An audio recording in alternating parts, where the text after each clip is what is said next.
Hey everybody, I hope you're doing well today. A quick little invitation to all of you IB Economics students to head on over to my website, bradcartwright.com, a website designed to help you improve your scores in IB Economics, whether that be on an in-class quiz, a test, or ultimately the IB exam. So if you want some more information, check out the description box below. And other than that, enjoy this video.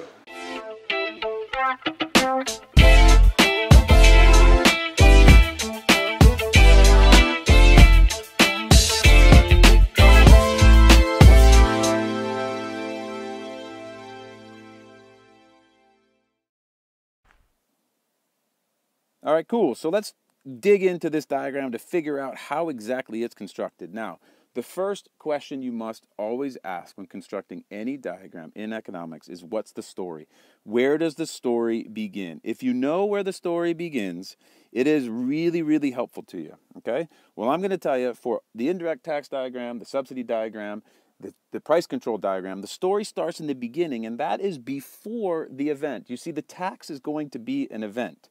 And before the tax is in place, we have a situation, and the situation that we have is represented by this diagram right here. And if you don't know how to construct this diagram, you should stop this video right now and head on up to that video right there, which is how to draw the basic demand and supply diagram. It is going to give you a really useful hint as to how to remember all of the components of the basic demand and supply diagram. You can't get away from it. Not only is it the basis of all of these diagrams and government intervention, but also many of the diagrams that you will face along your whole path and study through economics. If you're an IB student in international economics, those diagrams are going to be all built on this base microeconomic diagram. All right, so let's get started. So what does it look like? All right, well, right here, you're going to have price, you're going to have a currency, you're going to have P1, you're going to have 0, you're going to have Q1, you're going to have the quantity of cigarettes in the thousands of boxes per month. There's D1, S1, and a market for cigarettes. This is what's happening before the government gets involved. This is the status quo. The event in this case isn't going to be a subsidy, it's going to be a tax, and this is the story. So you got to start with this. This diagram needs to be perfect, okay? So if you don't know how to do that, check that video. All right. Now, how do you go about thinking about this? Well, let me tell you something. What's going to happen is the tax is going to get involved, and the tax is going to affect suppliers. And the reason it's going to affect suppliers is that the indirect tax is a tax that suppliers pay to the government after they sell something, right? So if you have ever gone to buy a pack of cigarettes, right, you go there, or anything that's taxed, and you just pay for it and you walk out, right? You just pay for it and you walk out. You don't realize that a certain percentage of that tax is being passed on to the government at the end of the month by the producer. So a indirect tax is indirect because they're taking the money of the consumer and passing it on to the government, okay? So here's how to think about this. You see that point right there? That point right there is the minimum price that any person who is selling cigarettes, any producer of cigarettes, can take and still be profitable. So if the government gets involved and puts a tax on cigarettes, the minimum cost is going to move up. So if this is, say, $2, and the government puts an indirect tax of $1 per pack of cigarettes, then that minimum $2 is going to shift up to what? Well, up $1 to $3, okay? So the way you would draw that is you would just go, oh, okay, so there's the minimum now, and now I need to move up there, and then because IB Economics, we always draw parallel lines, you are now going to see S1 plus the tax, okay? Cool. That is a huge, huge important thing to know, and therefore this line is actually going to shift inward.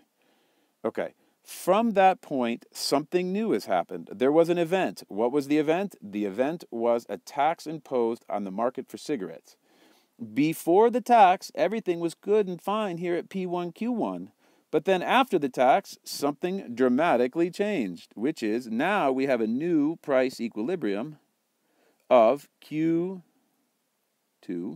and, of course, a new price of P2.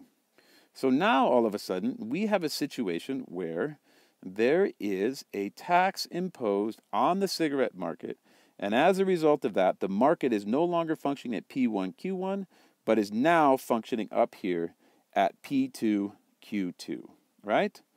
All right, now let me clean that up a little bit. And we have the exact same diagram, right? Just looking a little bit better. So here is P2. I got to add that line. Here is P2. Here is Q2, right? And as a result of that, we have a nice little diagram that is going to let us calculate several very important things. And those several important things are going to be the producer revenue before the tax, the producer revenue after the tax, the government tax revenue as a result of the tax, the consumer tax burden, the part of the tax that the consumers are going to pay, the producer tax burden, the part of the tax that the producers are going to pay. And because the government gets involved, we know there is going to be a welfare loss, because anytime the free markets are messed with, we have a loss of efficiency, and that is welfare loss. Okay? All right. So how do we go about thinking about this? Well, what I like to tell my students is, listen, in the beginning of the story, everything was great, and we were working at P1, Q1. So what does P1, Q1 represent? Well, P1, Q1 represents the producer revenue before the tax, right? Because producers were selling at this equilibrium level, P1, Q1. So that box right there of P1, Q1, this box right here is representative of the producer revenue before the tax. All right. What about the producer revenue after the tax? Well, what happened? I'll tell you what happened. P1, Q1 was all good and fine until the government got involved, and then all of a sudden, the market went up to P2, Q2 and P2, Q2. But of this box, how much do the producers get to keep? I'll tell you how much they get to keep. P2, Q2, they sell this much, but then they have to turn around and give $1 whole to the government. So actually, the producer revenue post-tax is P3, Q2. Okay? P3, Q2 is the post-tax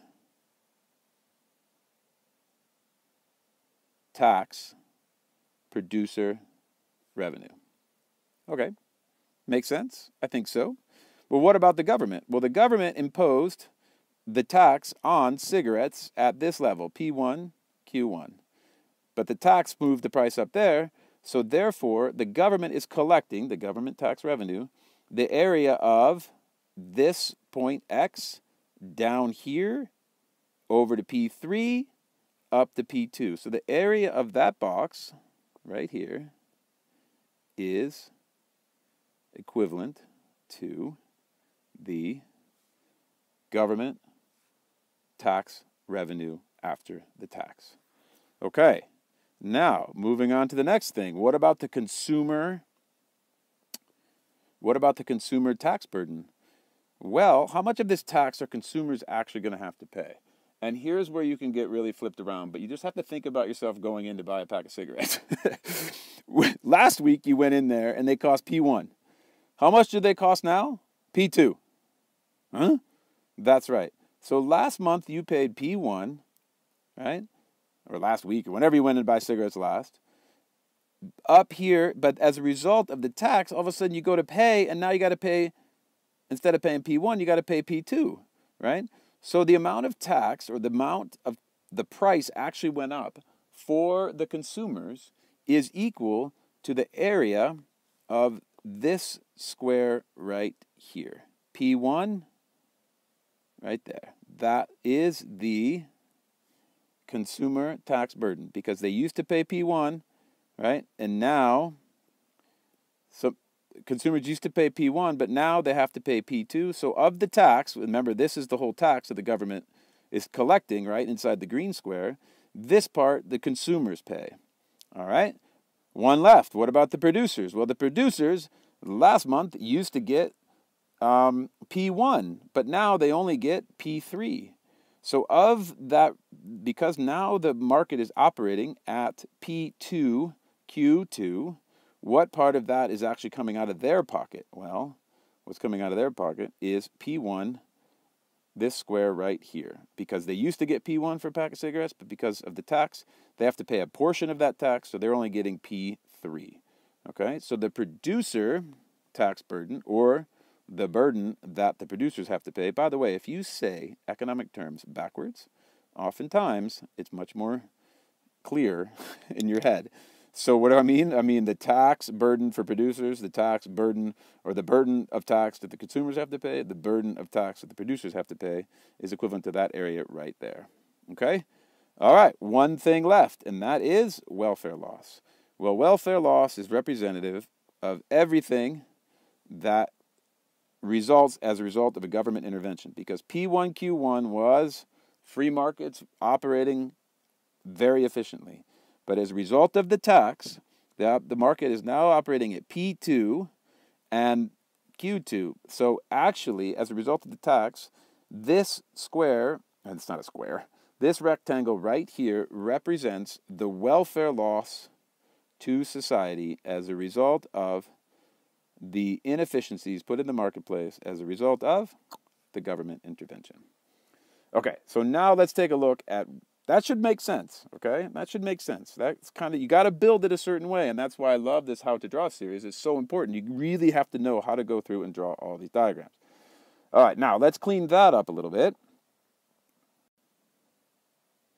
And here is something that is much easier to see and much easier to figure out, okay? So we got the producer tax, the producer pre-tax, the producer revenue pre-tax. Remember, that's P1, Q1, this purple outlined box, yeah? Producer revenue post-tax, P3, Q2, right there. Government revenue from the tax, that's going to be P2, X, down to Z, and over to P3, that green outlined box. Inside that tax revenue is going to be what the consumers have to pay, which is P1 up to P2 over to X and down to Y, which is hidden underneath that purple line right there, right? That orange box right there is the consumer tax burden. And of the government revenue, this green box, what do producers have to pay? Well, they have to pay P1, P3, Z, and right there is X. It's underneath. I forgot to put it in that mark right there. Oh, no, I forgot to put it in the mark over there, okay? And then what about total welfare loss? Well, the market used to operate here at P1, Q2. Now it's operating up there, and as a result, this triangle represents the loss of welfare, the inefficiencies that are now happening in the marketplace as a result of an indirect tax being implemented on the cigarette market. So if you're new to this channel, my name is Brad Cartwright. I teach IB Economics at an international school in Santiago, Chile. I love to travel, I love to camp, and I love teaching via YouTube. Well, there you have it, my friends. I hope you enjoyed that video. If you want more information on the subscriptions available for IB Economics students around the world, check out the description box below. All right, my friends, a reminder to be good to yourselves out there. Be kind to someone today, and we'll talk to you in a bit.